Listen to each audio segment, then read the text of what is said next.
అమ్మా భవానీ లోకాల నేలే ఓంకార రూపమమ్మా, తల్లి నీ మహిమల్ని చూపవమ్మా.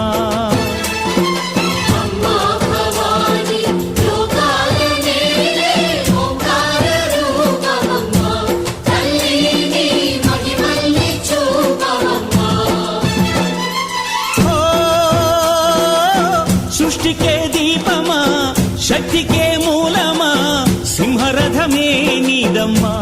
అమ్మ దుర్గమ్మ భక్తులను దీవించుమా.